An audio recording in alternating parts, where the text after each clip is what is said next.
In new measures introduced by the Hyderabad Municipal Corporation, requirements for sanitation work in Pakistan specifies that applicants must be non-Muslim. Moreover, applicants must take the religious oath on their religious holy book, Gita or Bible, that they will never do anything else but work as a sanitation worker and will never refuse to carry out the work. The controversial news comes after 3 Christian men died while cleaning a sewer in Pakistan by hand after being refused personal protective equipment or uniform. Christian sanitary workers, or churras, as they are locally called, are confined to remain sanitary workers for generations. This is not new. Islamic history is rife with religious minorities under Islam forced to clean up Muslim excrement. Dr. Andrew Boston explains here.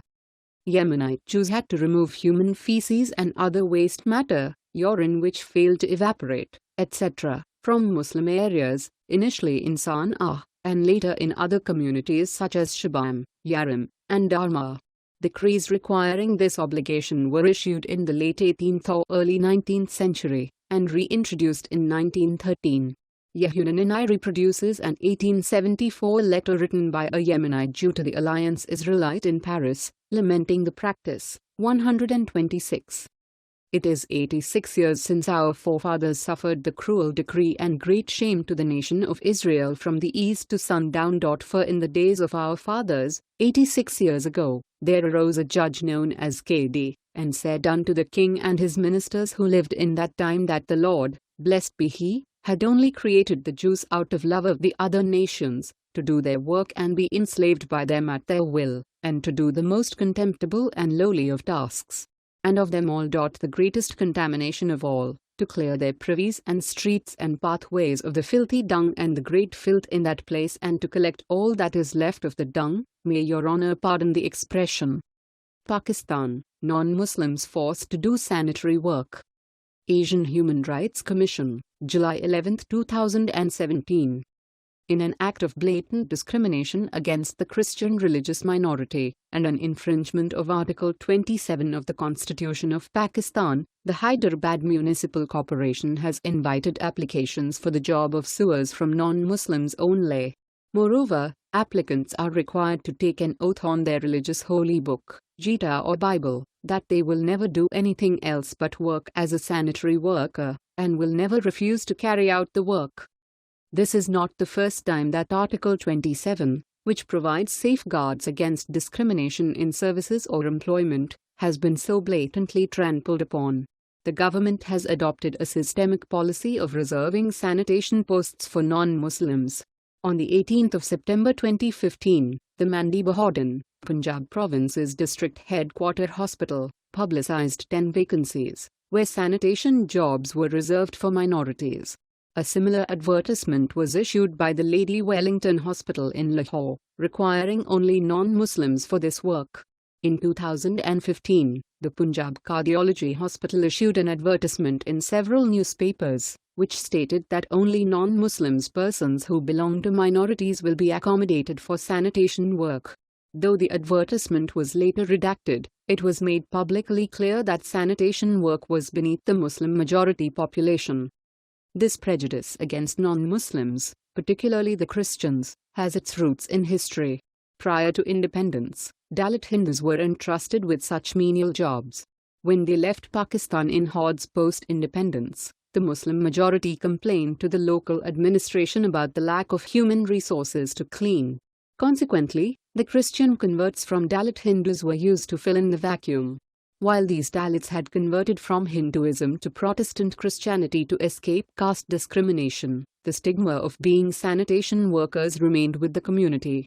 Their Dalit ancestry remains a distinct feature of social discrimination against Christians in Pakistan. Due to the lack of political will in uplifting the Christian community, the Christian sanitary workers, or churras, as they are locally called, are confined to remain sanitary workers for generations. According to a survey conducted by an organization working for the upliftment of the beleaguered community, total Christian population in Pakistan is 10.5 million. Out of these, only 4% are educated or receiving education. About 68% of Christians are jobless. Furthermore, Some 81% of Christians are without homes, 39% Christians are employed as laborers, 67% Christian families are living below the poverty line, 29% Christian females are working as maids, and 65% Christian men are sanitary workers. While the ratio of Christians and Muslims working in the sewers is 60% to 40%, most Christian sanitary workers said their Muslim co-workers did not indulge in any sanitation work after recruitment, and discriminated against them. Non-Muslim sweepers are preferred because they are easily exploited. Also, there is no compensation in case of the death of Christian sanitary workers. Since 1988, over 80 Christian sanitary workers have died from inhaling toxic fumes while cleaning sewers, states a Minority Rights Commission report. The most recent death occurred in June 2017, when a Christian sanitary worker fainted from inhaling toxic fumes and was not given medical treatment due to discrimination by hospital staff.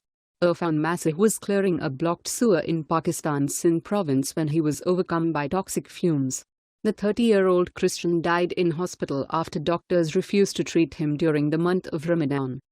Since 2013, when the Chief Minister of Khyber Pakhtunkhwa province offered a public apology for stating that Muslims cannot be hired as sweepers or cleaners, because sanitation work can only be carried out by Christians, Hindus and lower castes, the state has adopted an unapologetic attitude for such discrimination. In March 2017, for instance, an advertisement for sweepers in Bannu district, northwestern Pakistan, called for applicants from Hindu, Christians and Shia religious minorities. Although officials now claim that Shia was added by mistake, they maintain that religious minorities are preferred for these jobs. Pakistani Christians' lack of education is one of the root causes of the community's social and financial decline. It is also why they can only find such menial work. According to a report by World Watch Monitor, minority representation in sanitation work in Pakistan is above 80%. The breakdown of the number of Christian sanitary workers is as follows. Christians also have a very high representation in Gilgit and Karachi municipal corporations. The state's economic discrimination continues, despite a notification from the Services and General Administration Department to amend eligibility rules for sanitation jobs. The notification has amended Service Rules 2003 so that minorities are no longer associated with only sanitary work. The UN and ILO's Discrimination, Employment and Occupation Convention, 1958, number 111, describes discrimination as any distinction, exclusion or preference made on the basis of race, color, sex, religion, political opinion, national extraction or social origin, which has the effect of nullifying or impairing equality of opportunity or treatment in employment or occupation. Though many Pakistanis can be found doing menial jobs abroad, it is rare to find any Muslim doing the same job in their own motherland. The attitude within Pakistan is as though the Christians were in the country to clean up after Muslims. How can one expect greatness from a nation that does not even know how to clean its streets and treats its sanitary workers as subhumans?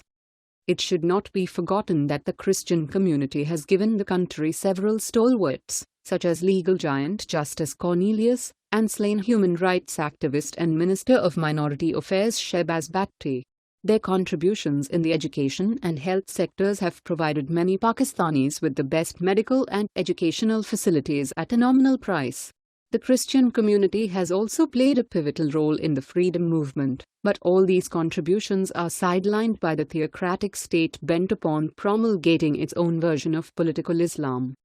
The government of Pakistan must stop forcing religious minorities into degrading jobs. It should also work on sensitizing society to encourage a pluralistic and egalitarian atmosphere where the rights of minorities are equally protected. It is imperative for a strengthened Pakistan that all its citizens, regardless of caste, color, ethnicity, political or religious association, be treated on equal footing by the state. The government of Punjab in particular should immediately stop the policy of discrimination and bias against its beleaguered Christian community. Stay tuned for more. Let's make this go viral. Share this on Facebook and Twitter and let us know what else you think.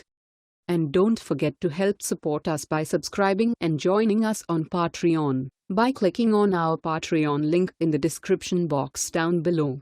And don't forget to hit that donate button in the description box down below. Also, don't forget to check out our all-new website with much more content than on our YouTube channel. If you are seeking the best in facial and clear skin regimens and products and so much more, including an opportunity to earn a constant stream of income, please visit our partner at naturalbeautythat'syours.com. The link is in the description box below. Let the world know your thoughts on this story. Pamela Geller helped contribute to this report. Thanks for watching and goodbye from all of us here.